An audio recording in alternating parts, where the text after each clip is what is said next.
বাংলাদেশের নতুন যাত্রায় মার্কিন যুক্তরাষ্ট্রের ব্যবসায়ীদের অংশীদারি চেয়েছে অন্তর্বর্তী সরকারের প্রধান উপদেষ্টা অধ্যাপক doctor Mohammad Yunus.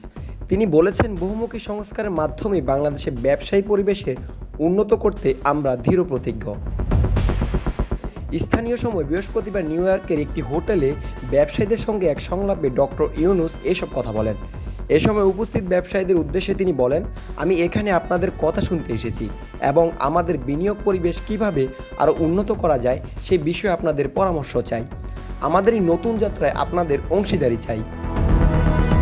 US Bangladesh industry council শীর্ষক এক সংলাপে আয়োজন করে ইউএস বাংলাদেশ বিজনেস কাউন্সিল।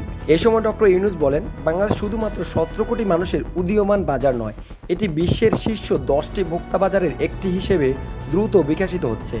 এছাড়া বাংলাদেশ কৌশলগতভাবে দক্ষিণ ও দক্ষিণ পূর্ব এশিয়া এবং চীনে 300 কোটি মানুষের বাজার ধরার সম্ভাবনায় জায়গায় রয়েছে।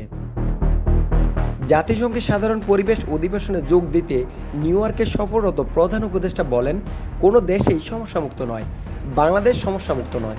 তবে আমি একটি বিকাশমান বাংলাদেশ দেখি, যে দেশটি স্বাধীন ও ন্যায় বিচার নিশ্চিত অঙ্গীকারবদ্ধ।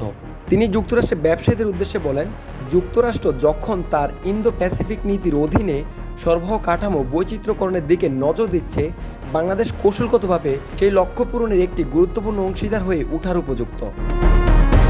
আপনারা ব্যবসা সম্প্রদানের পাশাপাশি সরবরাহ কাঠামো বৈচিত্র্যকরণে আমরা সব কিছু করব। ডক্টর ইউনূস আরও বলেন, যুক্তরাষ্ট্র দীর্ঘদিন ধরে বাংলাদেশের জন্য একটি গুরুত্বপূর্ণ অর্থনৈতিক ও উন্নয়ন সহযোগী।